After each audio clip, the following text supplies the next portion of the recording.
Hello, hello, hello. How's everyone doing? Another week, another episode. This is Stats Over Politics. As always, I'm your host, Shaun alongside my guys, Mr. Kevin Dent and Mr. Jaevon Toddy. Kevin, you look like you're vibing right now. How you feeling this week? I'm feeling great, man. I'm feeling great. I have been talking to Toddy all 2 days of free agency from 12 o'clock when it started on the East Coast, 9 a.m. for us, to up to 2 hours ago. And I'm really disappointed in my Niner fans, man. I'm really disappointed in my Niner fans. I've been telling Toddy all 48 hours. You guys need to hit for singles. Fourth place schedule, fourth place roster. You need singles. We don't need home runs. Toddy's talking about trading up for Travis Hunter. Just start brick by brick. You had your run. It's over. It's time to hit that big red button that I've been begging for the Kings to do. And Shaun, I got an interesting take that I think you're going to love with me comparing your San Francisco 49ers to the Sacramento Kings later on in the episode. So we'll save it for later, but I'm doing fantastic, man. Just slowly building a dynasty brick by brick. It was my birthday on Saturday, so I'm a year older. As Toddy will not let me forget. But we're doing great. Pop's got me another Eagles Super Bowl jersey. So, now I got two behind me and one on my chest. So I'm feeling great, man. Old man Dent. Toddy was putting up the 3-0, but I don't think he's quite there yet. Kevin's 28. And so one of my friends did it, and it was the first one I reposted, and all day everyone said happy 30th. Everyone's on my downfall for sure. The dirty 30 has not hit yet, but happy belated birthday to Kevin. Jaevon, I'm bracing myself for Kevin's comparison later in the episode with the 49ers and the Sacramento Kings, especially given the fact that he just said, I want the Kings to blow it up. Nevertheless, Jaevon, how are we feeling today? I mean, we signed DeMarcus Robinson today. Woo! You guys can probably guess. You're not going to say anything about the safety or the corner? What about the tight end? Man, there's a lot of Harold. Be happy about the singles, There's brother. good signings Start somewhere. Be happy. Your team the is one guy doing that something. literally in our laps went across the country. So, I mean, this draft better be the best damn draft in the history of NFL drafts, or it's going to be hell to pay. Yeah, most definitely. It's been rough as a 49ers fan lately, but we're going to get to plenty of NFL content on today's episode of Stats Over Politics, episode number 138. And we're just going to dive right in. Let's not waste any more time, guys. Let's get right into it as we're talking quarterback free agency moves, because there's been a lot of movement. And so we're going to get to quarterbacks, then we're going to get to the 49ers moves and lack of moves. And then we're also going to get to the Seattle Seahawks, who have been making a lot of transactions as well within the last week. So let's start things off with the quarterback deals, because as Adam Schefter of ESPN tweeted this morning, he gave a perfect summary of the deals that have been made so far. And we're going to get to one of them in depth with the Seahawks segment, but just a quick overview. Sam Darnold signed with the Seahawks for 3 years, $100.5 million. Justin Fields to the Jets for 2 years, $40 million. Daniel Jones to the Colts for 1 year, $14 million. That's a bit of a shocker. Jimmy Garoppolo stays with the Rams for 1 year, $4 million. Zach Wilson to the Dolphins for 1 year, $6 million. Josh Dobbs leaves the 49ers for the Patriots on a 2 year, $8 million deal. Jarrett Stidham stays with the Broncos, 2 years, $12 million. Nick Mullins to the Jaguars, 2 years, $6.5 million. And he also mentioned all the quarterbacks that are still out there, including Aaron Rodgers, Russell Wilson, Mac Jones, Gardner Minshew, Jameis Winston, Joe Flacco, Marcus Mariota, Cooper Rush. Jacoby Brissett signed today. Drew Lock, Trey Lance, Carson Wentz, and plenty of others. So, Kevin, I'm going to start things off with you in this segment. Just what's the best signing and what's the worst among the quarterbacks, in your opinion? See, the best and the worst, it's kind of hard just because there's still so many guys out there. I was hoping, we would get the Aaron Rodgers news today. Jameis Winston is out and about still. We still have guys like Russell Wilson out there. But I would say the most surprising one was Justin Fields to the New York Jets. 2 years, $40 million. $30 million guaranteed. So I'm just going to take you down memory lane for Garrett Wilson since coming into the NFL, his quarterbacks that he's played for. Todd, do you mind keeping track of this for me? There's a lot of names. So 2022, Chris Streveler. 2022, Joe Flacco. 2022, Mike White. 2022, Zach Wilson. 2023, Tim Boyle. 2023, Trevor Siemian. 2023, Zach Wilson. 2024, Aaron Rodgers. And now 2025, Garrett Wilson. How many coaches is that, Tony? Well, it's really 8 because you said Zach Wilson twice. So okay, so he's played with 8 different quarterbacks since he's been into the NFL. We all heard the rumors that him and Aaron Rodgers didn't get along. And it was very blatant that if Aaron Rodgers was going to return to the New York Jets, that Garrett Wilson was going to request a trade. So you have if you ask Shaun and I, generational talent. I think Garrett Wilson could be one of the best receivers in the world. And as Toddy's showing for the audio-only listeners, he is put in the OHIO. Everyone knows me. That's real close to Shaun and I's heart, but I think Garrett Wilson's one of those ones. And he's been able to put up numbers, and he's kind of on the trajectory of Terry McLaurin. We say he's good, but his quarterback just sucks. And we saw this season what happened when Terry McLaurin got Jaden Daniels. So can Justin Fields – I'm not saying Justin Fields is going to be Jaden Daniels. I'm just saying it's better than what they got. It's crazy to think that the Jets won more games with Zach Wilson at quarterback than with Aaron Rodgers. So it's not a really high bar set. Justin Fields led this team to a 4-2 start. Russ comes back from injury, and Mike Tomlin doesn't even give Justin Fields another chance. Every time he's out there, he's running jet sweeps. I think he should have gotten a chance because if Gary will tell you best, as all Steelers fans will tell you best, they plummeted towards the end of the season and into the playoffs. And who would have known? Could Justin Fields have done anything differently? We don't know. We know that Russell Wilson was in there because he can push the ball down the field, and Justin Fields, I guess, can't. Shaun will tell you he has the most he's the vice president, no, the president of the Justin Fields fan club. So, Shaun, I have to ask you, does this travel to New York or is the fan club over with? This definitely travels to New York, even though Justin Fields is going to have to wipe away some of the stench that is the New York Jets organization.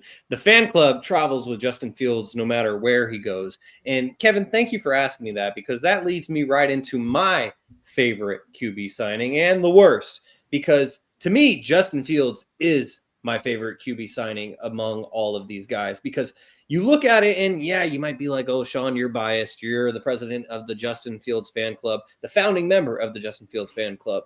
And I'm on an island by myself. And that's all right. And it's ironic. I'm wearing the John Cena shirt, but I guess I'm wearing Jets green right now because Justin Fields, this is a good buy low move for the Jets. Yeah, you may hear 2 years, $40 million. And that's like, is that really buying low? His stock is low. Even with what he did with the Steelers, he never really got an opportunity. He started early on in the season, and then Russell Wilson, once he got healthy, it didn't matter that the Steelers were doing so great because everyone was saying, oh, well, they would do great with no matter who was the quarterback. I tend to disagree. We saw the Russell Wilson experience as he flamed out towards the end of the season. And so if Justin Fields was the quarterback, maybe they wouldn't have flamed out as much. And the Jets go from going all in on Aaron Rodgers. Obviously, that didn't work out. And also, now Aaron Glenn is the head coach of the Jets. He doesn't want to deal with Aaron Rodgers going on Pat McAfee and doing everything that Aaron Rodgers does. He wants a guy that's going to go in there, learn the playbook, and be a team leader. And that's exactly what Justin Fields can do. And Kevin, you were mentioning Garrett Wilson. Now they get to reconnect after their great days at the Ohio State University. Garrett Wilson is finally with a quarterback that he trusts. And for me, this is the best signing because when you look, yeah, Aaron Rodgers, Russell Wilson, Mac Jones, McCorkle, he was a backup. So you can't even include him in the starting quarterback discussion anymore. But you look at the list of the signings so far, and Sam Darnold is really the only other starting quarterback that was signed other than maybe a Daniel Jones if the Colts decide to go that way rather than sticking with Anthony Richardson. But to me, Justin Fields is the best signing of these quarterbacks so far. Now it's time to get to the worst because I'm going to be real brief with this because we have a whole segment later on dedicated to the Seahawks. But based on that, you know where I'm going with this. Sam Darnold, 3 years, $100.5 million. I don't understand this for Seattle. You are giving this man top-tier money. Yeah, he may not be getting the Dak Prescott $60 million. And everyone's saying, oh, but he's so much younger than Geno. But to trade away Geno and to go to Sam Darnold, are you really upgrading? Is Sam Darnold, did he really revive his career? Or was it Kevin O'Connell? Was it the system that he was in? Everyone loves to talk about Brock Purdy and the system that he's in. But I believe that's the case with Sam Darnold. And he's going to get exposed. He's going to start seeing ghosts in Seattle. And I'll end my thoughts with this before we get to Jaevon, because I saw a 49ers fan page a couple days ago. Actually, no, it was yesterday. Nevertheless, I saw a 49ers fan page on X, and it was basically like amid everything that's going on with the 49ers, and we're going to get to them next. But this fan page basically said, oh, great, we're back to 2 automatic wins a year against Seattle in the Pacific Northwest. And that's a result of Sam Darnold and everything that we're going to get to later.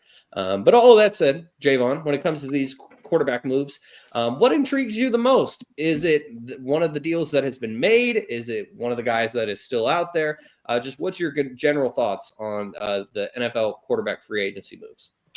There have been a couple of different ones. Daniel Jones to the Colts, Shaun mentioned it earlier. I think that's kind of saying that because based off of the contract, it's 1 year, $14 million. That's not backup money contract. Backup money is like $6 million. It's anywhere from like $6 to like $8 million. 14 is like, all right, this is like a proven deal. We need you to come in and win some games for us. So that'll be interesting to see. Kev and I both know Anthony Richardson was very much up and down in as far as fantasy goes for being a quarterback. Kevin's like, Preach. Anthony Richardson this week. I need him. And then Kev screaming at me on the phone. He can't hit a fucking 5-yard slant.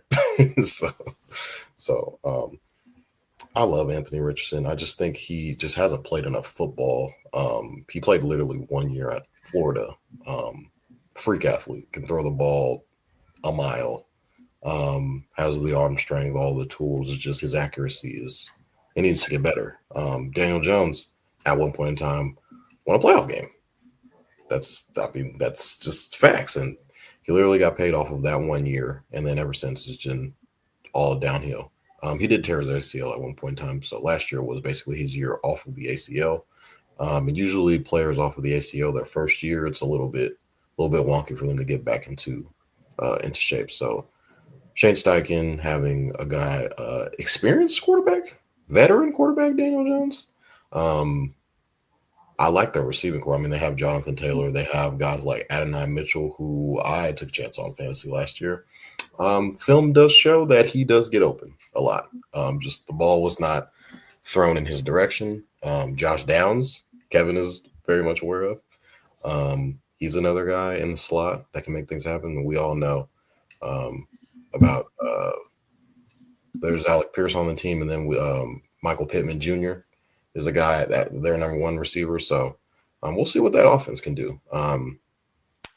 Justin Fields, Kevin touched on a little bit. We kind of really don't know what Justin Fields can be on a good team last year. He was 4-2 as a starter. Once Russell Wilson was healthy, I think that was pretty much the plan all along for Mike Tomlin. Whenever Russell Wilson was healthy to come in and play, he was going to play. No matter what the team looked like, no matter what it looked like on the field, what the tape said, Russell Wilson was going to play. Justin Fields, you could argue, didn't get a fair shake in Chicago. Chicago was just such a mess. They kind of just threw him into the mix of everything and said, Justin, go save us. And I don't know if the tools weren't really, he didn't have the supporting cast around him to make things happen. And then you see them get rid of Justin Fields and then Caleb Williams. They throw all these, receivers at him, a running back, and kind of, hope that things are better. But it was pretty much the same because the O-line was horrendous. So a lot of people says the jury's still out on Justin Fields. I was once a member of the infamous fan club on this show. I turned in my badge. It gave it to Shaun, made him so much disrespect. Hey, I passed up on my parking spot. I was there with you. We were all there at one point. I named Shaun the chief executive officer, aka the CEO of the. You guys are gonna be begging. You guys are gonna be begging, just like I told Gary when he went to Pittsburgh. Yesterday's price is not today's price. I'm telling you now. I mean, Aaron Glenn is basically saying we're going younger. We need a spark, a starting quarterback. I think Justin Fields can maybe be a starting quarterback in the NFL. So a lot of people like Shaun are saying the jury's basically still out on Justin Fields. Can he play or can he play? Yes. We're going to find out this offseason. Because basically it's like, hey, Justin, we think you're better than the guys that are coming out. That's basically what the Jets are saying based off of this contract, $30 million guaranteed. A little bit more than what obviously Daniel Jones got, but it's kind of like around that same price. Like, hey, we need you. Justin Fields is kind of transitioning into that bridge. He's probably a bridge guy, but if he actually can flourish in a system, then he's on one hell of a deal if it works out. Aaron Glenn is a defensive specialist, so maybe the defense gets a little bit more sustainability under Aaron Glenn, and the offense can do what it does because you got guys like Breece Hall, you got Kevin already mentioned, Garrett Wilson. I mean, they got guys like Malachi Corley, a rookie who I would have liked to see a little bit more from last year, but I think he can make a jump this year moving forward with no Devontae Adams at the helm. So very interested in that. The Sam Darnold signing was kind of weird. It wasn't weird. It was more like I thought he was going to go to Pittsburgh, but then as soon as free agency kind of when Monday hit, it was like, oh, Sam Darnold, Seahawks, and I knew he was going to get paid a certain amount of. I knew he was going to get paid like kind of what Baker Mayfield ended up getting based off of the year that he had last year. I get the last 2 games were really really bad. If he would have played at least really good in the Lions game, which was the last game of the season, which basically decided if they were going to be the number 1 seed or if they were going to go on the road. If they would have played, like if it would have came down kind of like to the last second in that game, I think that 30-ish million dollars is like 45, 46, like around that. But he didn't play that well. And he saw ghosts. And then he had another opportunity in LA. They were road favorites against the LA Rams. And all of the fire stuff that was going on in LA, a lot of off the field stuff that was going on in LA, kind of galvanized that Rams team into a victory. And Sam Darnold did not play well in that game as well. Had multiple turnovers from the start. West was punching the air probably somewhere. They didn't look good. And those 2 games remained on a lot of GM's minds. And so they kind of like adjusted, pulled back, and said, hey, there's only so many spots in the NFL at the quarterback position. We want to give you this amount of money. And basically, you're going to be our 3-year, we're going to have a 3-year plan moving forward. It doesn't help that they got rid of Tyler Lockett and DK Metcalf. I do think JSN, another Ohio State Buckeye, wide receiver, can be a guy that can step up and make plays happen, but I'd like to see what their plans moving forward at receiver will look like. I would imagine they would try to get somebody in the draft. Yeah, I mean, I don't know how good Sam Darnold is. What's Sam Darnold going to look like without Kevin O'Connell? Shaun makes an enormous point because once upon a time, he was in New York, the number 3 overall pick at USC. He's a legend. I think when he came out, he was so young. He's only 27, so he's our age essentially. So he's been in the league for a long time. And it seems like the Jets kind of aged him a little bit into like, this is like the dark side of the NFL. And when he went into kind of like a backup role, going to, the Niners, obviously, going, being with, the Vikings, I don't even think he thought he was going to be playing with the Vikings moving forward because they had drafted J.J. McCarthy. But J.J. McCarthy gets a torn meniscus, is out for the rest of the year, and they're like, hey, we need you to play. He comes in and he balls out. Won me a lot of money, by the way. Bet on the Vikings a lot this year. Shout out to Sam Darnold. But you got an offensive head coach in Kevin O'Connell. You got a guy in was he a backup for the Rams? Am I tripping? No, that was Carson Wentz. Niners. Kyle Shanahan kind of went there and kind of just took a back seat, learned from Brock Purdy, was on the Super Bowl team, and kind of just saw what it's like from a backup perspective, and going to the Vikings and getting inserted into a starter role in a great system. It helps him out tremendously. So it's going to be interesting to see what it looks like. Are we going to see Sam Darnold of the Jets, or are we going to see Sam Darnold of the Vikings? And the Seahawks are banking that he can be a Geno plus, because Geno got to the playoffs at one point in time. Now, Sam Darnold got to the playoffs last year, but can he consistently keep doing that? So can he? Geno won, I believe, in his tenure as a starter for Seattle, because he's been with Seattle for a while, ever since Russell Wilson was there. But as a starter, he won anywhere between 8 and 9 games, or 8 and 10 games every year. Can Sam Darnold consistently win 9 games a year, go 9 and 8? That looks a little bit more likely, but yeah, that's what it's looking like. Before we move on, Shaun, Toddy was kind of shaming the Justin Fields signing. He said he only got that position because he was the best quarterback out of the bunch that was coming out of the draft. The New York Jets, have the 7th pick in the draft. So when you get to that point, you're stuck with guys like Jackson Dart and Jalen Milroe. Now, if the Jets were in the top 3, top 4, Do they get Justin Fields? I don't think so, because they can draft a young guy on a young contract. We all see that. And I don't know. I think that was kind of disrespectful, and I wish he would have been here to refute that. But Jackson Dart and Jalen Milroe, I don't think are Justin Fields on their best day. So, yeah, I completely agree. And the thing about this quarterback class compared to last season specifically, this quarterback class is much weaker. It's very top heavy. No shade on Cam Ward or Shedeur Sanders, but it's like if they were in last year's class, where would they be ranked? And with that, context matters. I would say that last year's class was just great. And so it's not like it was an average QB class, but it just a big drop off when it comes to where we were last year in quarterback prospects and this year.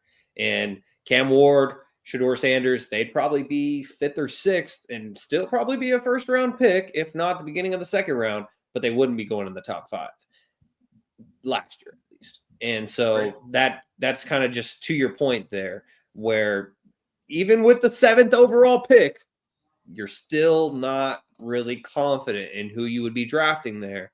And it would be more so out of desperation and positional need. And so why not buy low on Justin Fields? So I love the move for the Jets.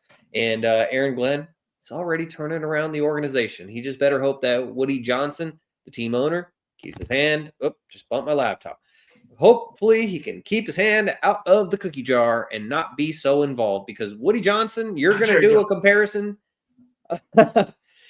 You're going to do a comparison between the 49ers and the Sacramento Kings. I mean, Woody Johnson is very Vivek Ranadive-ish in terms of always having to be involved and always tinkering and meddling and not letting the people that he hired to do the job do their jobs.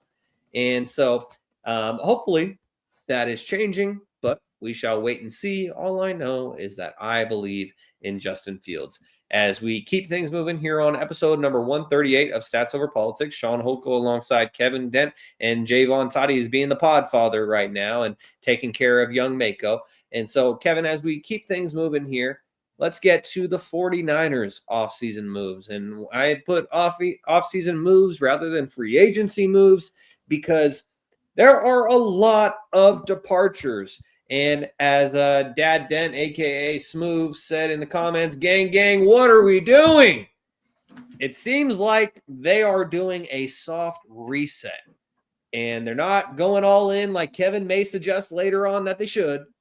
But it seems like they're doing a soft reset, going back to the draft. I mean, we see before I get into my whole thoughts on that, let me just name all the guys that are gone. And rather than trying to act like, oh, Farrell, the tight end from the Jaguars, that's great. Demarcus Robinson, the wide receiver from the Rams. I mean, that's probably my favorite moves of all of them so far, but the bar is very low. And so rather than us spending a lot of time getting into just the additions that the 49ers made, guys, let's get into all the players that have moved on, because it is quite a lot for our 49ers, Jaevon. And as Kevin's dad just said, gang, what are we doing? It's our responsibility now, Jaevon, to try and explain what the 49ers are doing. So the departures as of this morning are the following. As we covered in depth last week, the 49ers traded away wide receiver Deebo Samuel. And I will just add this too. You guys probably noticed that I caught up on our Instagram group chat today after like not opening it for like a month and a half. And it's just because like I really like to look at things and actually like give a reaction to things and like actually look at them myself rather than just scrolling through. And going through some of the things from the last like month and a half, I saw potential deals that the 49ers could get for Deebo Samuel, and everything was way better than what they actually got. It was like a 2nd round pick, a 3rd round pick, this player. They got a 5th round pick. So anyways, back to the point. 49ers traded away Deebo Samuel. They cut fullback Kyle Juszczyk, defensive end Leonard Floyd, defensive tackle Javon Hargrave, and Kevin nailed that one as he shared in our group chat a couple years ago. He absolutely nailed that when the signing happened. Defensive tackle Malik Collins, and the following players left in free agency. I just mentioned quarterback Josh Dobbs. Also, this one hurts. This one hurts me deeply. Linebacker Dre Greenlaw, as well as cornerback Travarius Moody Ward, safety Talanoa Hufanga, guard Aaron Banks, offensive tackle Jalen Moore, and running back Elijah Mitchell. So, Jaevon, yeah, it's a lot. So, Jaevon, I toss this to you, and I just will put Dad Dent's question back up on the screen because it's relevant. Gang, Niner gang, what are we doing, Jaevon? Well, a bunch of the guys on that list kind of knew we were leaving, like Hufanga. I knew Mooney Ward was leaving. Drake Greenlaw was kind of up in the air because he knew he wanted a little bit more money on the contract side. We were trying to give him basically a prove-it deal. Yeah, I mean, Deebo Samuel, he made a lot of money. Hasn't played well for us. Knew it was time for him to get up and bounce. A lot of guys on the list. Juice kind of shocked me. Kyle Juszczyk. He took a pay cut last year. Was unhappy about it. Kind of voiced his opinion on that. So you saw that was coming. It seems like the Niners are trying to cut back on a lot of expensive players, older players. A lot of the Aaron Banks. I don't know if Shaun mentioned Aaron Banks was another guy for us. Jalen Moore. A lot of the guys that are leaving free agency are going to good teams, like playoff teams. So clearly they're valued around the league by other good teams. They're on a lot of those guys were tenured on our team. And pretty much all of those guys that you named were drafted, except for like Mooney Ward, got in free agency. Like guys like Hufanga we found in the 5th round. Drake Greenlaw was I think 4th round, 5th round pick. Hargrave was a guy that we found in free agency. Elijah Mitchell was a guy that we drafted. Was just hurt all the time. It kind of just we got to get back to our roots in a sense. We drafted a lot of these players in the later rounds. I mean, hell, Brock Purdy was the 7th last pick in the draft, and he's just expecting a $55+ million contract. So the Niners, what they're telling you through their free agent moves are saying, we got to go younger. We need to get into the draft, and we got to work out. The Niners have 11 picks coming up in the 2025 NFL draft, which is in a little over a month. We got to hit it. Kev was saying we need to hit a bunch of singles. We need to hit some doubles. We need to hit some triples, home runs. We need to do whatever. And I don't know if the Niners are done cutting players. Brandon Ayuk has been in trade talks per Diana Rossini, Mike Silver. I've been seeing the Niners are trying to – maybe they're kind of regretting the contract because Brandon Ayuk played, 7-8 games last year? Tears his ACL. Not saying Ayuk isn't a great player, but he's hurt and he's making a lot of money. So we're not seeing any ROI on that investment at all. Saw a lot of great things from Ricky Pearsall last year, at the end of last year, that is. Juwan Jennings was stuff for us last year when Brandon Ayuk went down, so he stepped up in that role. Obviously, George Kittle, who's going to be a Hall of Famer. Hopefully, he'll retire a 49er.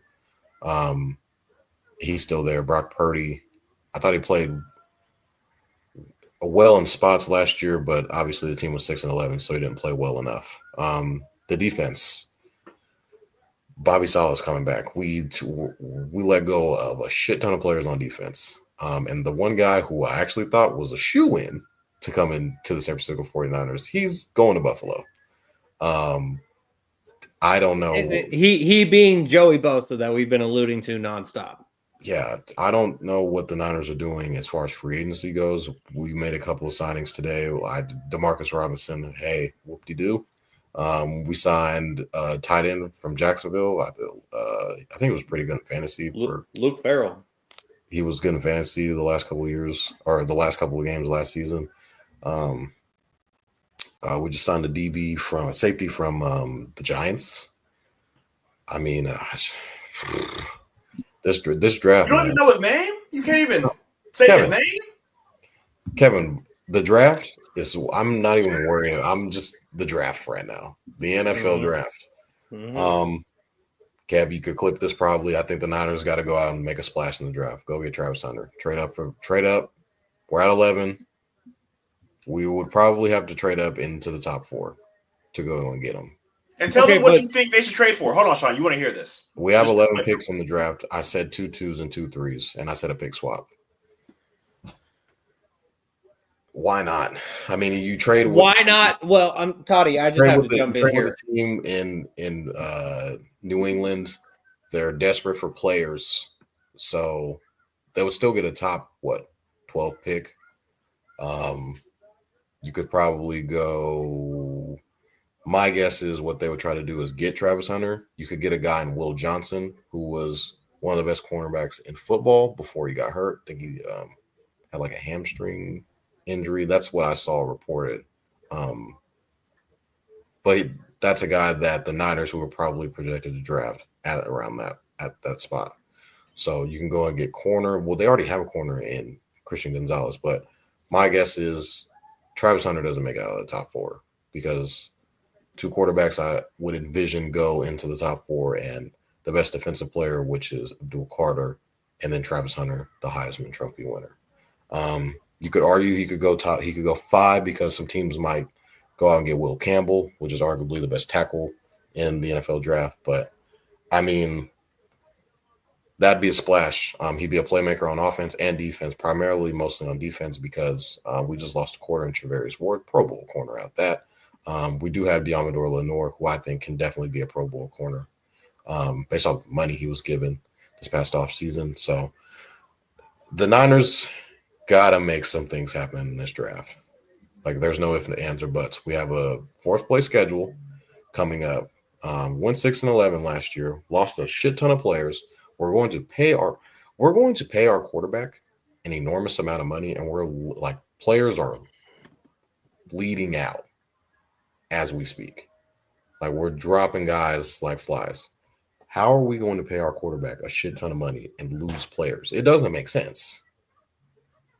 Well, to that same point, though, and I want to follow up on what you said about Travis Hunter, because you're almost contradicting yourself here, where you're saying all I'm looking forward to is the draft.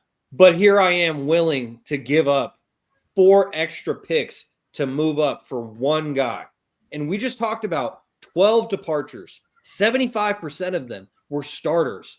And so we have to replace 9 starters.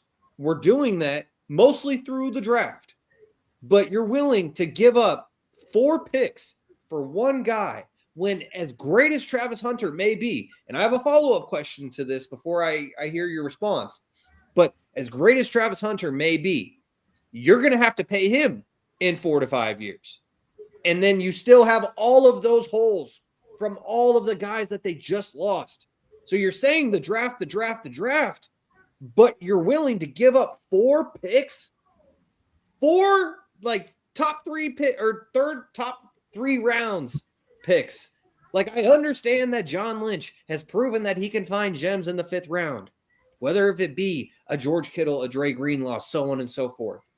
But to me, giving up 2 seconds and 2/3 just to go and move up and get a Travis Hunter, that just doesn't seem worth it to me, because John Lynch has proven that he can find talent in the draft. He can find starters in the draft. And we not only don't have as much depth anymore, but the 49ers, like, they're just trying to find starters at this point. And so that just seems like a lot to give up, in my opinion, for Travis Hunter, as great as Travis Hunter may be. And Kevin, before you jump in on everything that's been said, Jaevon, I also wanted to ask you a follow-up. Let's say, hypothetically, put aside the compensation of what it would take to move up to draft a Travis Hunter, just to move up into the top 5, we'll say. What would you want Travis Hunter to be as an NFL player? Is he a two-way guy? Does he specialize as a wide receiver? Does he specialize as a cornerback? How would Travis Hunter best optimize his talent in the NFL, in your opinion? I think he'd primarily be a corner, but I think he'd play offense. He could probably be our 2nd to 3rd best wide receiver. I think he led the country in like receiving yards last year in all of FBS, and had I don't know how many interceptions he had, because he was playing basically the entire game. every snap. Now I know it's not the same level as him being on a collegiate level versus him being on a professional level. It's going to be different, but I think he would primarily be a cornerback and then still be able to make plays happen on offense as well. Definitely be packages for him to go out there and line up in the slot. But I think he can be a team's number 2 guy and be their best corner at the same time. I think that's definitely possible for him in the NFL. Now, I think he would have to go to a shittier team for him to be able to do that. Our team was pretty shitty last year, and we lost a lot. And to your point, you said that we lost a lot. So he'd be filling 2 holes for us with 1 guy. Right. I think it'd be perfect for us based off of we've lost a shit ton of guys already on defense and on offense. So I think it could fill holes for us on defense and offense, be able to make some plays happen for us both ways. And I think Kyle Shanahan will put him. He's an offensive genius. He'll be able to draw up a shit ton of plays for him, trick plays, you name it. But like you said, Shaun is worried about the compensation. Like I mentioned, we do have 11 picks in the draft, which is a lot. Yeah, but you're not giving up a second, a third, a fourth, and a fifth. You're giving up 2 seconds and 2/3. Those 2 we would essentially be giving up 2 picks because Travis Hunter plays offense and defense. So the 4 picks that I mentioned, it would be he's 2 players. So he's literally 2 players in one. But just to be fair, we gotta, because I know you mentioned the pick swap, and that would be a pick swap of 1st-round pick. So in reality, it'd be 5 picks for 1 pick. Correct, but I mean, this is a guy we've never seen before. It makes sense for us, given the fact that we've lost receivers and corners. So I think he'd be the best player available for us at number 4 is where I would envision we would move up to. If we can get to 5, I don't know if he's there at 5. That's my only thing. The Patriots could go. They could go. My only thing is the Patriots could either go Travis Hunter or they can go Will Campbell, which is to protect Drake May. So, and the Patriots is kind of what Kevin was alluding to. The Patriots would. They need a receiver. So Travis Hunter is a receiver, yes, but I think he's primarily a cornerback. But they already have Christian Gonzalez, so it would be a little bit redundant there. But Will Campbell would essentially, in my eyes, be the pick for the Patriots because they need to protect Drake May. They don't need him getting hurt anytime soon. And the offensive line was a little bit of a concern for them last year. Fair enough. Well, Kevin, if you could, please jump into the conversation. But before you do, I just wanted to highlight a couple of these YouTube comments. As Cousin Marcellus says, Roni Roan in the house. And as well as Smooth says, Greenlaw with an angry face. Yes, I'm very upset about Greenlaw being gone. But Kevin, please jump into the conversation, whether if you wanted to respond to what Toddy and I were talking about or just the 12 departures with 8 of them being bona fide starters. So once we started this topic, Shaun mentioned that I sent a video into the group chat. Episode 18, 2 years ago, Toddy came on the video and said, Jaevon Hargrave, 11 sacks. We got him, Kev. Put that in your pipe and smoke it. And what said, I stepped back and I said, you guys understand his career didn't start the year he had 11 sacks. There were years where he didn't do shit. You know, he was old at the time, and you made him the 3rd highest paid defensive tackle in football. And I said, you guys will look back at this in a couple years and say, wow, if we cut Jaevon Hargrave, we can save some money. What happens? Jaevon Hargrave is cut. And another thing that I wanted to mention that I tell Toddy all the time, change your contact in my phone, in your phone to That's So Kevin. Because if you guys don't know this, I run a Madden league. Okay, so I see the numbers. Everyone go join Kevin's Madden league. Years in advance. I see the numbers, and I told Toddy last year. I said it's going to be an all-out sale. Everything must go. We are going out of business. Everything must. I told just like Barney's was a couple of years ago when they was giving out 80% off. Hey, ain't no more Toys R Us. Ain't no more Toys R Us. That's what I'm saying. They said everything must go, and everything went. So now we mentioned it. Over 11 guys. I think you guys said 8 starters. Where do you guys go here? I think Toddy might have said that, or no, Shaun said that we're just retooling. There's no way in hell you retool with a $55+ million quarterback. That doesn't correlate. You know, we saw it for all my hoopers out there. We saw with the Warriors. They tried to build for the future, but also stay competitive, and it didn't work. So it's hard to retool when you're paying a quarterback $57+ million. So Toddy saying, let's make all these moves. Shaun saying, let's hit a home run. You guys should be happy of the guys you signed. You guys need to hit singles and just sit on those picks, because Travis Hunter don't block. Travis Hunter don't run the ball. There's a lot of things you guys can get with those picks. You guys need to hit singles. You guys need to get guys, like you guys say, you guys always hit in the draft. So let's hit in the draft versus put it all on Travis Hunter. Because if Travis Hunter can't play both ways, you're cooked. So I get it. He's a shiny new toy. I get it. But we all understand, since he's been in that red, CMC's only played one healthy season. Why not draft a backup running back? Why not get another receiver? I mean, shit. Why not get some O-linemen? Why not get some corners, some safeties? You need the picks. Just sit on those picks, because you guys are on what we call a downfall, and you're just spiraling. You're tumbling down a hill, and it feels like this hill is just going down and down and down and down and down, and it's just nothing but dust behind you. Sit on those picks. Over the next couple years, you get a chance to flourish, because you're not going to be very good. So why not keep the picks? Because you guys might end up getting another 3rd, 4th place schedule, because that's just how it's going to go.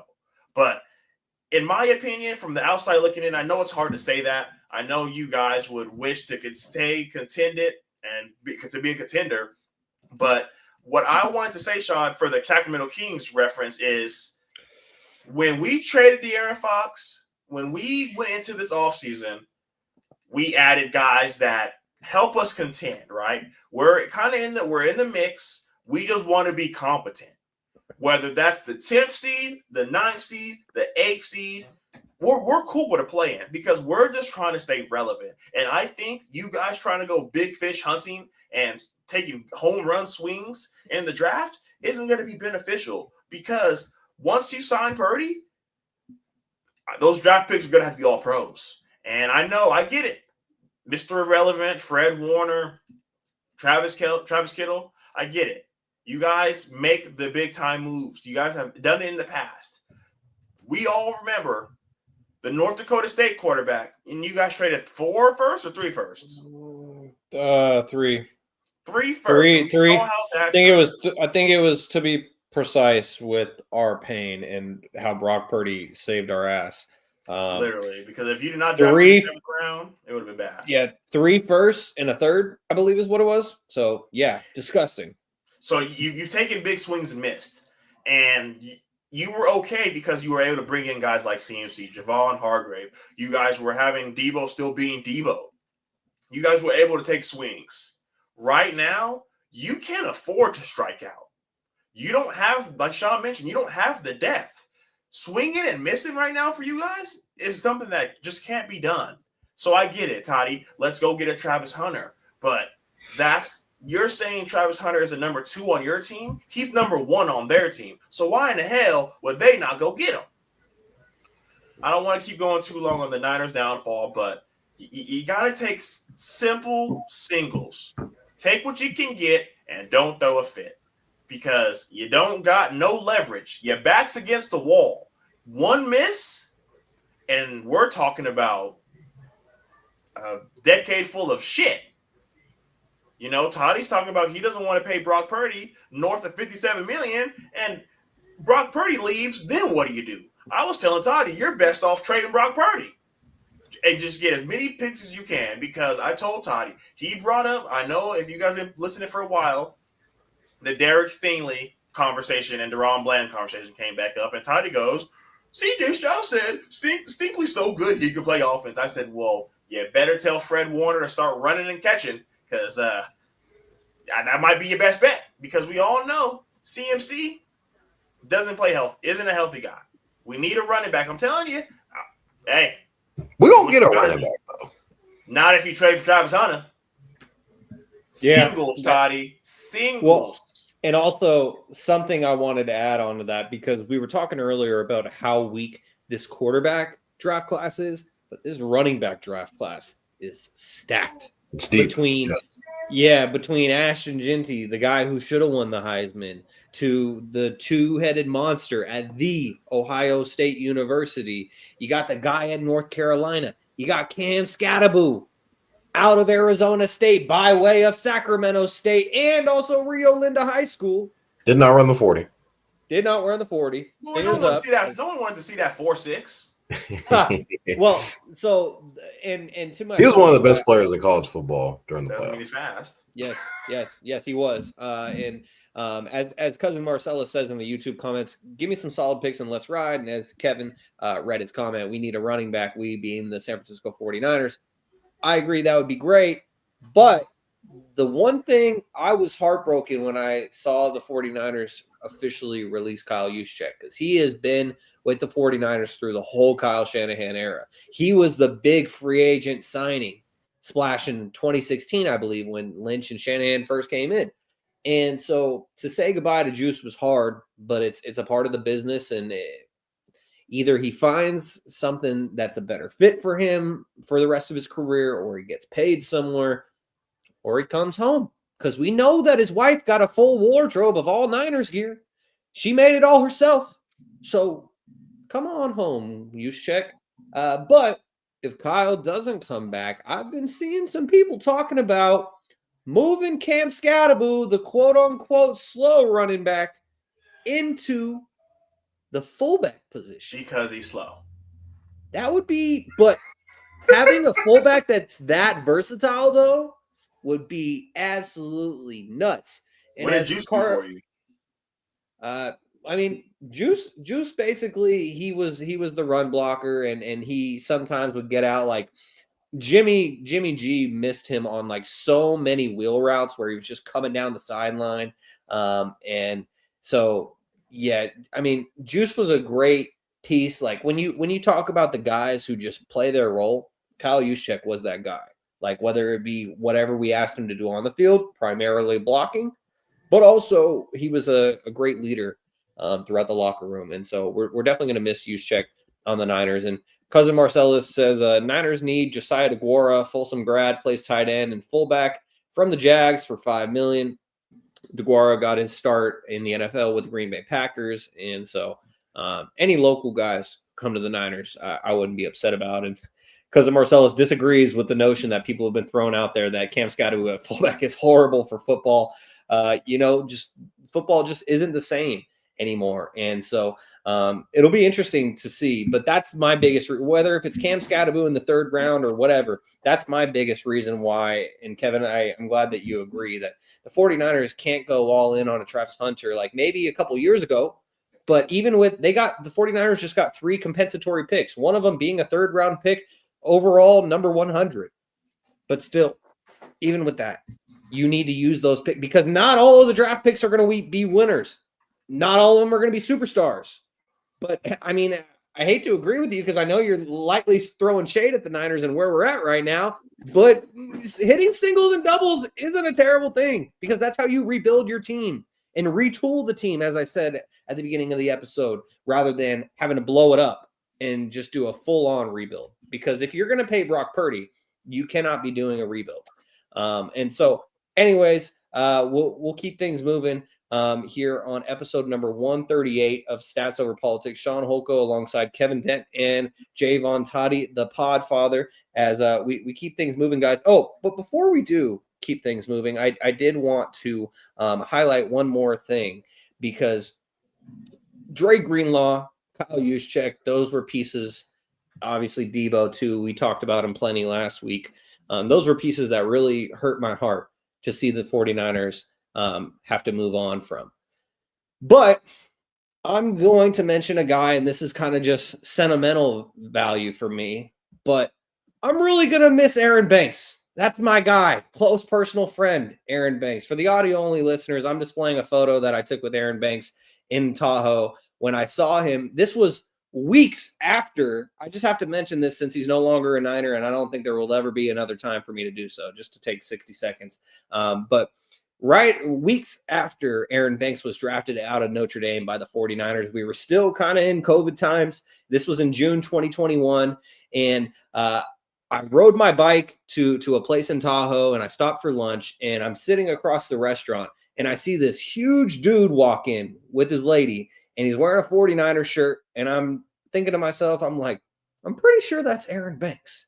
And I'm with my cousin, and she's like, who's Aaron Banks? She's not a big football fan. I'm like, oh, he just got drafted by the 49ers. Like, I'm going to see if I can go take a picture with him. And I just walked up to him. I was like, excuse me, sir, are you Aaron Banks? And he was like, yes, I am. And I was like, do you mind if I get a picture with you? And he was so nice, so kind to me, shook my hand, even in those post-COVID times in June 2021. And so I just want to say thank you for always being kind, Aaron Banks. We appreciate you. And hopefully things are going to continue to be great for you throughout the rest of your NFL career after departing from the 49ers. But that's just the way of the business as we keep things moving here on episode number 138 of Stats Over Politics. And guys, we talked about one NFC West team. Now it's time to get to another, as the Seattle Seahawks have been making a lot of offseason moves. I would give a shout out right now to Manny Anderson, but he's no longer a Seattle Seahawks fan. After last season, he's a free agent. And despite the 10-7 season that they had, missing out on the playoffs. But shout out to Manny anyways. Shout out to my friend Mac Irvin III, who is a suffering Seahawks fan. The Seahawks traded away Geno Smith, their quarterback, on Mac's birthday. So happy birthday to Mac, my former co-host on Double Coverage that we did on the State Hornet back in college. Anyways, nevertheless, the big moves, guys, with the Seattle Seahawks are the fact that they traded Geno Smith to the Las Vegas Raiders for a 2025 third-round pick. They also traded DK Metcalf to the Pittsburgh Steelers. That is a explosive wide receiver duo that they now have on the Pittsburgh Steelers, as DK Metcalf was traded from the Seahawks to the Steelers for a 2025 second-round pick. And Metcalf also signed a 5-year, $150 million contract with Pittsburgh as part of the move. And as we talked about earlier with the quarterback moves, the headline of the ones that have happened so far, and it was kind of indicated once Geno Smith was traded to the Raiders, but Sam Darnold, 3 years, $100.5 million going to Seattle. So, Jaevon, I'm going to toss this to you first as a fellow NFC West fan. What are your thoughts on these moves that the Seahawks have been making lately? I think the Seahawks are in similar territory, not as crazy territory as the Niners. They had really good players on their team, wanted to get paid or making too much money, had to get rid of them. DK Metcalf being one of those guys.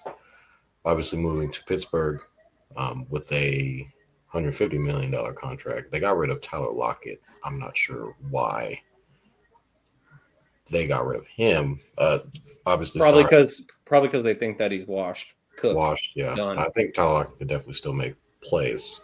I agree. I have him on my dynasty team. A guy in Sam Darnold who had one good season essentially, and you gave him a bunch of money, $100 million guaranteed, and you're hoping for the best for him. Jackson Smith and Jigba, I think we can all say, can ball when given the opportunity. I think they need. They have Kenneth Williams, Charbonnet at running back. Williams is on and off due to injury. I think Charbonnet plays great, kind of more of a scat back, but has proven that he can run between the tackles and be a number one guy when given the opportunity. I think what they'll end up doing is looking at receiver in the draft. Perhaps linebacker might be an issue for them. I think their corners are really good. Quarterback is pretty much set for them. They might look back at the D-line position. I would say their main position is probably wide receiver right now. I think they're picking within the top 15-ish picks. Or I think they're picking before the Niners. No, our record was worse than theirs, so they're picking 18. 18th. So Abuka at 18 was a college teammate.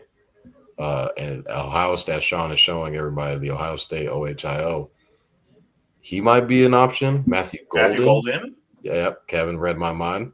Ran a sub 4.43, I believe, 4.39 if I'm not mistaken. That'll probably be the position of need for them. 4.29. Going at 4.2. Yeah, sorry, didn't mean to disrespect you there, big dog. 4.29. I think that would be probably a position of need for them. Their number one for the first round pick would most likely be a receiver. I think going into the latter parts of the draft, probably get some depth at running back. D-line will probably be something that they'll look at, and perhaps linebackers. It's a deep linebacker class from what Todd McShay has said. He's a very coveted draft analyst with his years, obviously, at ESPN. I think he has with like somebody else now, the Ringer, I believe. But McShay was saying that deep linebacker class, deep running back class. Everything else is kind of it's a little bit spotty, but very top heavy for other positions. But I think Seattle's going to definitely look into receiver with their first round pick, to be exact. And as far as free agency goes, it looks like they're getting rid of guys rather than just signing guys. Kevin, between DK Metcalf to Geno Smith and Sam Darnold, how do you feel about the moves that the Seahawks are making? They were obviously 10-7 last year, right on the cusp of the playoffs, but they didn't get in. As you said, they have the 18th pick in the upcoming NFL draft. And so do these three moves get the Seahawks closer to the playoffs or further away, and why? I don't know if it's further or closer, but I will say that these are great moves. They were good. They got Sam Darnold for a lot cheaper than they would have had to re-sign Geno. And that's just based off of Geno's resume. He has a better resume than Sam Darnold. Yeah, he's younger, and it's not crazy to say that Geno's better than Sam Darnold. So he is. That's what I'm saying. They really had nowhere else to go. They have been that, like I mentioned with the San Francisco 49ers, you can't be in two realms at once. You can't want to contend, and you cannot want to rebuild at the same time. It's just really hard to do both. So allowing yourself the opportunity to fully rebuild is what the Seahawks are doing. Jackson Smith-Njigba showed that he could be a wide receiver one. Tyler Lockett was getting up there in age. So to be able to get both of those, or not both of those guys, to get a guy like him off of your books, to get a guy like DK Metcalf off your books, you have to also pay DK Metcalf. So you got a guy like JSN. Go, Tati and I were just mentioned, you can go get Ibuka, you can go get anybody. You can go get a receiver in the draft. So you don't have to be hunting because you're not in a market to go big hunting. You cannot afford to take a swing and miss. So for them to essentially rebuild slowly, I love it because Sam Darnold 4 weeks in the MVP conversation. So now that he is where he is, I have no problems with what they're doing. I know a lot of San Francisco 49er fans and Seahawks fans are kind of going back and forth on who's doing worse. But in my opinion, I would say the Seahawks are doing better because you get a foundational piece like Sam Darnold on a cheap deal. And he can also come back to the table and put more money down in his pocket. So I really like what the Seahawks did here. And I know it's kind of going to take them a step back and they're going to have to take a while to get there. But the way their division looks, it's not crazy to say that they can be the second best team with Sam Darnold at quarterback. Well, speaking of the team that you are alluding to as the best team in the NFC West, let's close out this NFL free agency segment by talking about the rest of the moves that have happened that we haven't covered already between the quarterbacks, the 49ers, and the Seahawks. because there were so many moves that I was asking you guys before the show, how should we structure this rundown? Because there was just so much. And so this is kind of our catch-all segment where anything that stood out to us, we can talk about. And I want to start this off by talking about the Rams, the team that you were just alluding to as the best team in the NFC West, the reigning NFC West division champions. The Rams signed Davante Adams, former member of the New York Jets, and also the Raiders and the Packers before that. But most recently, he was a member of the New York Jets. And now Davante Adams comes home to Cali. He's from NorCal, but he goes to SoCal, signs with the Rams on a 2-year, $46 million deal with $26 million guaranteed. I hate this deal. And I hate this deal because of my bias as a 49ers fan, because this is a great move for the Rams. They had to move on from Cooper Kupp. It was just time. He's getting up there in age, as is Adams, but I feel like this is a better deal for them to make for a short deal, but you could really maximize the rest of Davante's prime. You kept Matt Stafford, as we talked about last week. They decided to pay him. He's not going to the Raiders. He's not going to the Giants, the Colts, or anywhere. And so now you replace a future Hall of Famer with another future Hall of Famer. And they still got Puka. Puka's going from being jersey number 17 to giving it up to Davante Adams, because Adams has worn 17 throughout his career. I believe I saw that Puka's going back to his college number that he wore at BYU, which is number 12. And so you still have a talent in Puka. We know that Kyron Williams is a great running back who really emerged like big time this past season.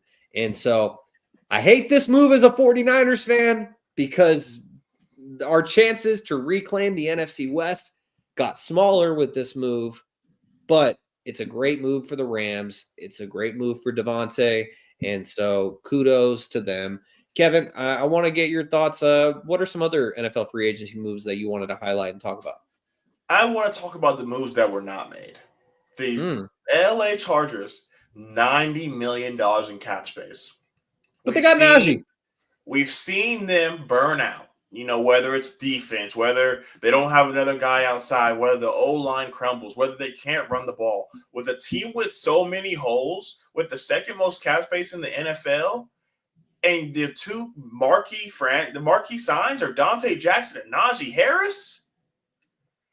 If I'm Justin Herbert, I'm punching at the fucking air. I thought Joe Burrow had it bad. Joe Burrow ain't got no money and got it bad. Justin Herbert was sitting on 90 M's. Go get another wide receiver. Go get some linemen. We saw what Joe Alt was able to do for this team, and you don't make any moves. That's what you do. Those are the guys that you bring in. I think it's absolutely ridiculous. Another guy that I feel bad for, but then I don't feel bad for because his name is Lamar Jackson. You know, is Baltimore becoming the places where wide receivers go to die? You know, they bring in DeAndre Hopkins. They've also had guys like Deshaun Jackson, Dez Bryant, Odell Beckham. You know, is this wide receiver hell? Do you play your whole your career and then get punished by playing in Baltimore? I mean, don't get me wrong. I think Lamar Jackson already has way more than help that he needs. You know, most All-Pros, most Pro Bowlers, and it can't get it done. And they saw that and said, you know what we're missing? We're missing a 30-something-year-old receiver. We've tried it 3 other times. Like guys, what I mentioned, Deshaun Jackson, Odell Beckham, and Dez Bryant, and that shit didn't work. So let's try for the magical 4th time in a row. And I don't know what the fuck they're doing. Lastly, you guys see it on my chest. You see it in the back. There's been a lot of noise in the division, right? Oh, my God, Larry Tunsil, Debo Samuel, the Commanders are coming, Kevin. Larry Tunsil, Debo, and Marshawn Lattimore are getting paid $57 million next year when Jordan Mailata, Smitty, and Zach Barner are getting paid $48. So you got to go big fish hunting when you got to play the champs. And all I'm hearing is only one team in the NFL didn't re-sign anybody, Kevin. And you know who that is? That's the Eagles. The Eagles' downfall is coming. And I'm telling people, just take it easy, man. Relax. A lot of you guys don't understand how dynasties are built. And I get it. You know, the guys on my podcast collect sweatsuits. We collect Lombardi trophies. We've done it twice. So I think we have the foundation. You know, I let Howie ball. So we lose Milton Williams. We have Milton Ojamo. Who is Moro Ojamo, Kevin? He was our rookie that we drafted last year, who in pass rush win rate was second behind Chris Jones. Chris Jones pretty good? I think so. Yeah. I mean, hey, we're okay. You know, big play Slay is gone. I call him Darius now. You know, Isaiah Rodgers leaves. Everyone's saying the world is falling. What are we going to do? I tell Toddy, just take it easy, man. Kelly Ringo, we've had him in the foundation for 3 years, and it's his time to show. Oh, my gosh, Kevin, Josh Sweat, he's gone. What are we going to do?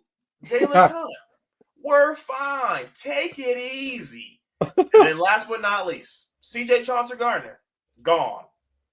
What are we going to do? Oh, my gosh, Mekhi Becton's going to leave. Let Howie cook.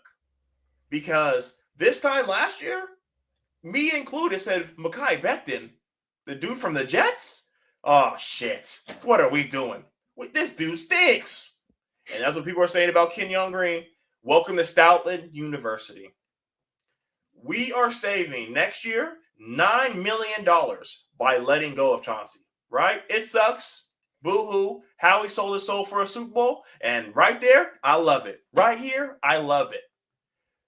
But I was telling Toddy, every Eagles fan in the world would prefer a Jalen Carter extension, a Nolan Smith extension, a Jalen Hurts extension versus 2 more years of CJ. CJ, I love you. God bless you. Go do great things. He thought it was an April Fool's joke when he got the call. We're going to be just fine. Our whole offense is signed, sealed, delivered till 2029. We have the youngest defense in the world. We saw guys like Quinyon Mitchell and Cooper DeJean flourish. Nakobe Dean flourish. Howie, you know, Shaun and Toddy talk about how they used to hit on draft picks. Well, Howie Roseman always hits on draft picks. So out with the old, in with the new. Give us the compensatory picks because you know what? We build talent. Just like Jaevon Hargrave. You know, you put him in another jersey, don't get close to 11 sacks. Is Milton Williams going to fall off? Probably. Is Josh Sweat going to fall off? Probably. It's easy when you're going against just the guy in front of you and you don't have Jalen Carter getting double-teamed every play. Now, Milton's getting double-teamed. So, I love him. You guys brought us home a Super Bowl. We're going to be fine, Philly. We're going to be fine. And for the Commanders fans, Laramie Tunsil and Deebo Samuel ain't saving y'all from getting 2 ass whoopings a year. And Toddy, your boy is no longer an Eagle. Kenny Pickett is gone. So that is the only way in hell the Commanders will ever beat us again is if Kenny Pickett comes back and throws the ball to the Commanders. Or if it's Dorian Thompson-Robinson. Yeah, that nigga, he's not playing. If he's playing, bro, we're cooked. Because we have a backup quarterback in Tyler McKee. DTR's coming to hold the field goal. He's the field goal holder. Kevin mentioned basically a lot of their defensive back room was leaving. I think Kevin can attest to the other outside corner. Kevin does not want a guys like, I think Mako can probably attest to the outside cornerback need. I think they'd go out and draft an outside corner. I don't think that they would like Cooper DeJean to play outside corner. He's a nickel corner.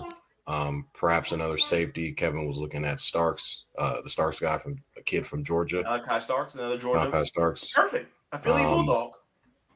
So, I mean, I think really their only need is their D-line. It rejuvenates like Wolverine. Their defense is solid. The offense is where it needs to be. I just think really their only need. The Eagles really don't need to do anything in free agency. They could just, was already mentioned, hit on a couple of good, nice draft picks. 2 good defense last year. Hit on 2 defensive backs. So I think they just really need to get an outside corner to kind of. That's really their only level of need. So. And probably, and safety too, because CJ is gone now. So, Not really. The defending champs really don't need that much. So It's lonely at the top. Toddy, did you have any other free agency moves that you wanted to talk about before we close this episode out with a couple of recurring segments? I mean, I'm not happy that Devontae Adams went to the Rams. That Yeah, me either. At all. Me either. I was telling Kevin that was one of the places we needed to go out and get. Like, he was one of the receivers, like Chris Godwin. There's Devontae Adams. There's I'm trying to think who else. Keenan Allen's still out there. I'm just trying to figure out where we could actually what more can we do? What more can we actually do? So Mako's trying to tell us that we need to do something.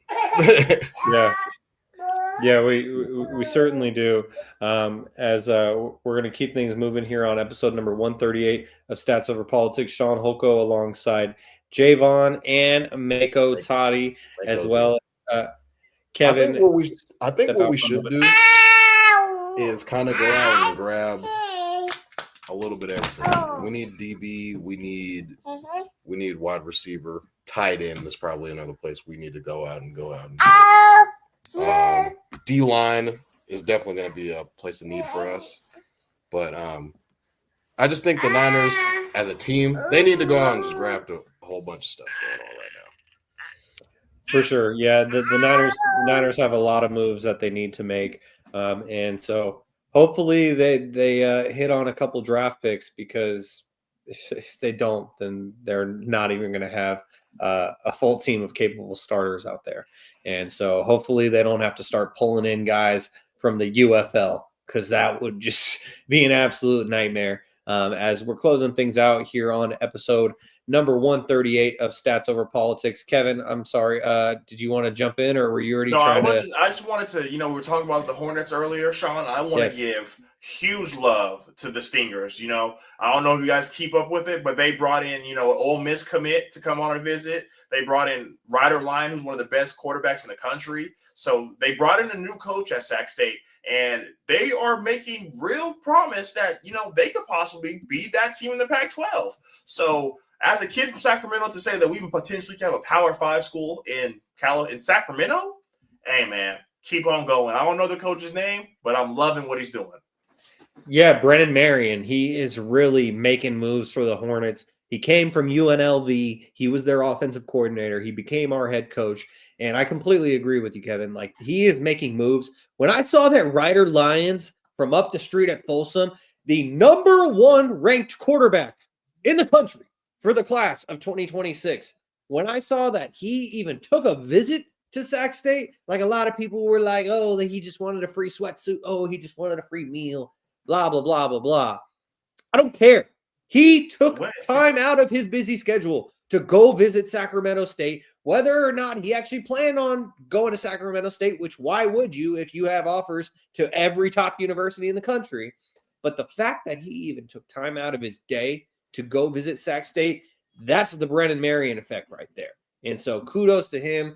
The Hornets are just headed up, and a lot of it has to do with Luke Wood as well, the president of Sacramento State. He took over for Robert Nelson, who was there when I was a student, and Nelson retired, and Luke Wood came in.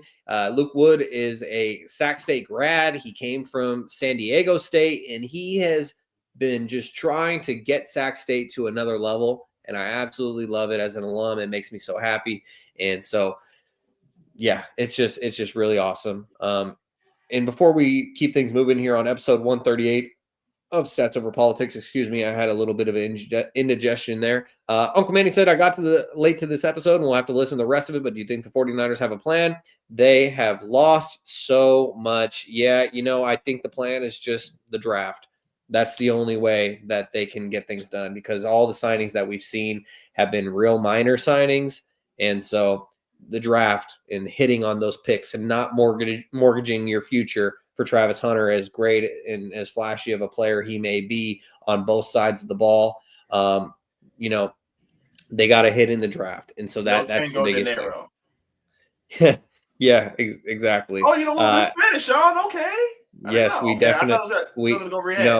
no, we definitely need the money, Kevin. We definitely need the money. I took 3 years. I took 3 years of That's all Spanish in high school. I took Spanish in 8th grade, and that was the most that I learned because I took Spanish 1 in 8th grade because they offered it at Einstein Middle School. But then that's the most that I learned because then I got into Spanish 2 and Spanish 3 at Rosemont. When I took Spanish 2 as a freshman, and this is, you did not expect this rabbit hole to come from you saying Yo tengo dinero, but I'll just say that like I had 7 teachers my freshman year at Rosemont in Spanish 2 because my original teacher, she retired 2 months into the school year because her mom back in Mexico got sick, and then it was just a revolving door. Then I went on to Spanish 3 and I learned nothing from Spanish 2. It was rough. So I gotta hop on one of the language apps so then I could become versed in Spanish. But I do know that, Toddy, the 49ers, we need the money, is what Kevin was saying. I only know my name's Kevin. Money. I play basketball. I don't have the money. How are you doing? So I mean, I can hold a brief conversation, but once we get into particulars, I give you days of the week. But once we get to particulars in Spanish, can't help you. Shaun could probably find the picture that I posted in the group chat yesterday referencing a Timberland song and Carrie Hilson. He said, "I ain't got no money. I ain't got no car to take you on a date. I can't even buy you flowers." I won't have time to upload it into the StreamYard system, but there it is, the lyric from the song. I ain't got no money. That just sums up the Niners off season right now. We ain't got no money. The Niner downfall is looking lovely. Yeah, Kevin is absolutely loving it. But we're gonna close things out here with one of our recurring segments, Shaun's Pop Quiz. And guys, I got 2 questions for you this week. If Toddy cuts out, Kevin gets both questions. We're not doing what we did last week. Well, that's part of why I tried to delay a little bit right there, like talking about my Spanish class. You're welcome, Toddy, because you had to step out because you're the pod father, and I was stalling. So you don't get a second chance. So if Mako comes calling, I guess those are the new rules. So anyways, guys. We got 2 NBA questions for Shaun's Pop Quiz this week. And I did that specifically just because this has been an NFL heavy episode. So we'll close things out with Shaun's Pop Quiz NBA edition because Zach LaVine became the second fastest player in Kings history to record 300 points, 50 rebounds, and 50 assists. There's only one player who did it faster. And I'll just leave it up to a toss-up at this point. Kevin, do you have a guess? Who is the player that did it faster? So, I have a question. Is this the answer we're going to know, or is it like an old school guy? Yes, you will. Tyreek Evans? Nope, that is incorrect, but that's a good guess. Yes, so Zach LaVine became the second fastest player in Kings history to record 300 points, 50 rebounds, 50 assists. Toddy, who did you just say? Chris Webber. Chris Webber, that is incorrect, but another good guess. Boogie? Nope, that is incorrect, but another good guess. He don't pass the ball that much, so it might take So Kevin, I will John Salmons. Oh gosh, you're just throwing shit at De'Aaron Fox. No, that is also incorrect. So Kevin, I want to follow up on what you said. You said, number 1, is this a guy that we will know? Yes, you should. Otherwise, you should no longer call yourself a basketball fan. Number 2, you asked, is he an old school guy? Yes. He's an old school guy that you should know. That should give it away. So I'll read the question one more time and keep my eyes on the screen. What was your guess, Toddy? Tim Hardaway? Tim Hardaway. No, this is I don't know. I don't think Tim Hardaway ever played for the Kings. Did he? I remember Tim Hardaway Sr. as a member of the Heat and the Warriors, but nevertheless. Zach LaVine became the second fastest player in Kings history to record 300 points, 50 rebounds, 50 assists. Only one player did it faster. Who was that player? Mitch Richmond. Wow. No, but you're getting closer. That's who I was thinking. Not Tim. So close. Can we give up? No, hold on. Toddy, are you done? Rudy Gay? No, that is also incorrect. All right, final guesses, guys. Is it... And just so we know, I'll say this. Is it Tyrese Halliburton? Oh, you said it's an old guy. Never mind. It is an old guy.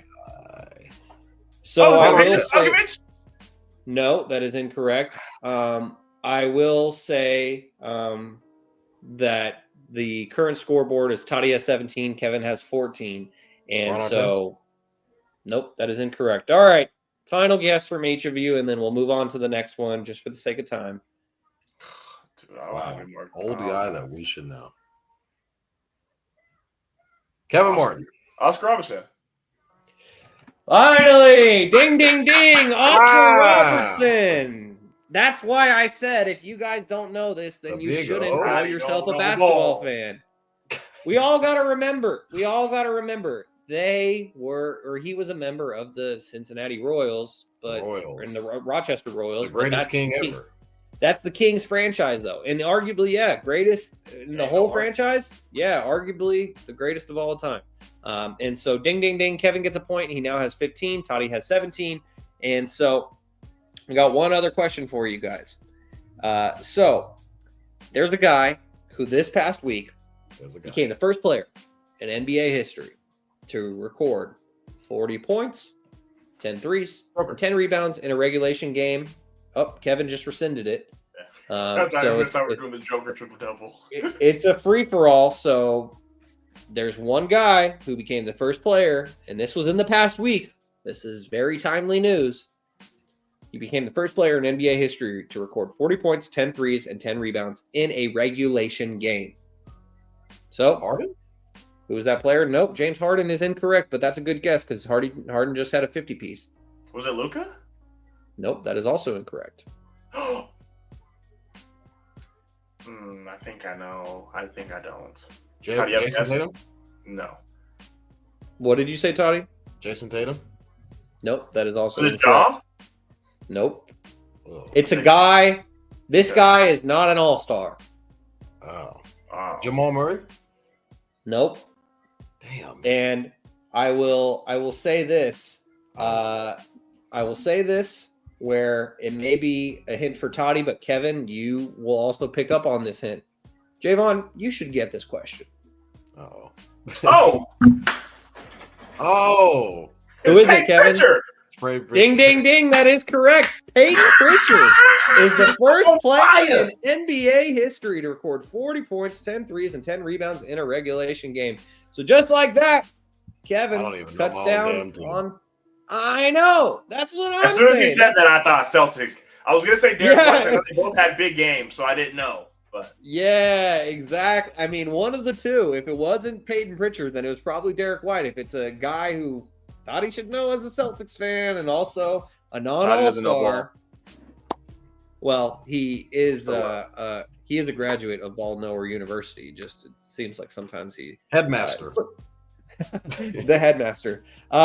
Kevin, did you want to close things out with one more recurring segment, or should we get out of here? If you guys give me 5 minutes of your time, I'd love to do it. Just give me I got the time. Toddy, you got the time, Podfather? Yeah, come on, let's do it. All right, let's do it. All right. So we have a this or that DK Metcalf George Pickens edition. So we just saw DK get traded for a second-round pick, $150 million. We know the crash out George Pickens. So let's go with, and these aren't going to be the top duos because I don't hold them into that kind of regime. So this or that, DK and George Pickens. First name up, Ricky and Ayuk. I'll say DK and George because Brandon Ayuk's hurt. Well, okay, if he's healthy. We'll consider these guys. This is going to be healthy. So Brandon Ayuk and Ricky Parcell. I will say Metcalf and Pickens because as much as I love Ricky, the man who survived a gunshot wound, he has yet to prove himself on the same level that Metcalf and Pickens have. Ricky's going to be nice, but he hasn't played enough. So exactly. I'll still take DK and George. Terry McLaurin and Deebo Samuel. Oof. George. I'm going George and DK. My bias is shining through. Give me Scary Terry and Deebo. Next name, Jamison Williams and Amon-Ra St. Brown. I'll take Amon-Ra and J-Mo. I will also take Amon-Ra and J-Mo. Think it's better than Jamison Williams? Or is Amon-Ra just carrying the duo? Amon-Ra is carrying the duo. Like I'll take Amon-Ra over DK any day. Closer than you think. Yeah, but I think George is better than J-Mo. Well, Kevin, you should know. I think he's a better route runner for sure. J-Mo just goes Kevin- deep and just jet sweeps. But Kevin, He's got a lot of big playability. But also, Kevin, what you should know as well, just from our Stats Over Politics Fantasy Football League this past year, is Kevin traded Jameson Williams to my team, and he did quite well for my team after he was traded to. And my team's name was MGK, Mahomes Gun Kelsey. All right. Next game, Puka and Devontae Adams. Puka and Devontae. Puka's a monster, bro. Next name, DJ Moore and Roma Dunze. This one's really close. I'll take Metcalf and Pickens. I agree. It really comes down to who you like more between DK and DJ. And with that being said, I'm taking the pairs. I'm going DJ Moore and Roma Dunze. Who you taking, Toddy? DJ and Rome. Next name, Rashee Rice and Xavier Worthy. DK and George Pickens. DK and Pickens. Because, a good duo. Yeah, but Rashee Rice when healthy, bro, was nasty. I mean, I feel like Worthy's proven more than him at this point. I'm going with the Chiefs on this one. I'm going to take the Chiefs duo on this one. Even with Worthy's empty stat line from the Super Bowl. Not the empty stat line. I mean, it was a hell of a stat line, but as far as the impact in the game, it was empty as fuck. Next name, Jaden Reed and Christian Watson. Pickens and Metcalf. If Watson can stay healthy, I think Jaden Reed and Watson blow them out the water. But because he's never healthy, I think I got to go Steelers with DK and George Pickens. DK and George Pickens. Last name, we have Tank Dell and Nico Collins. DK and George Pickens. Tank Dell is probably not going to play next year. Okay, but if he's healthy, are you still taking the same? You taking the Steelers duo over them? Nico If Collins. they're both healthy, bro, I think Tank could be better than George Pickens. If. But they're both hurt. I'm taking the Texans. I'll take Metcalf and Pickens in this one. All right, and that's going to do it for this week of This or That. All right, perfect. Unless hey, nailed it. And so unless you guys have any closing thoughts, I didn't know any better. I would think Kevin's wearing a Jets jersey. You know, well, yeah, you'll never see that Super Bowl patch on a Jets jersey, even in a Super Bowl loss. Is Kevin a Jets fan? You just look behind me, and I don't ever have to wear a jersey on the podcast again. I can just show up, butt naked. You see what's behind me. Kevin, that's a Jalen Hurts jersey, right? Yes, sir. Okay, I thought that was a 1, but until I started looking at it, focusing on it, I almost thought it was a 7. I'm like, Kenny Pickett. And he was just in Portland, bro. I'm sick. Giving away free Love Hurts hoodies. Yeah, and when I was in Las Vegas meeting my girlfriend's family, she had mentioned to me that the Eagles were there at the same exact time partying, and I was like, "Damn, if only I gave a shit." Jeff rubbed shoulders with AJ Brown. Want to know something funny, Shaun? When the Chiefs won their first Super Bowl, they were in Vegas at the same time. I was in Vegas. I have a video in the club with young Patrick Mahomes and Travis Kelce screaming, "We are the champions!" So crazy. Dude's wearing Travis Kelce's wearing a snapback. I was a fresh 21, so this is their first Super Bowl. No. Yeah. So I was maybe 22. That was after they beat us. Yeah. Yeah. So that's when, not 1, not 2, not 3, and then, just have to run into this bad boy. Yeah.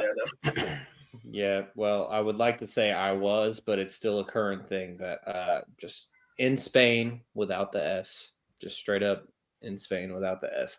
But unless you guys have anything else that you would like to add, I'm going to close things out here for episode number 138 of Stats Over Politics. If you guys are enjoying the podcast, please give this video a like and subscribe to help us continue to grow. We would really appreciate it. And hit subscribe to get notifications when we go live. And you can follow us on Instagram and TikTok at Stats Over Politics and on X at Stats or Politics. Make sure to subscribe, rate, and review on all podcast platforms. And if you're enjoying the show, give us those 5 stars. We'd really appreciate it. As you guys have been tuned in to episode number 138 of Stats Over Politics. For my guys, Jaevon Toddy, Kevin Dent, Kaz Johnson, and Alex Dent, I'm your host, Shaun Holko. Thank you for tuning in, and we will see you next week on another episode of Stats Over Politics. Go Birds. Peace.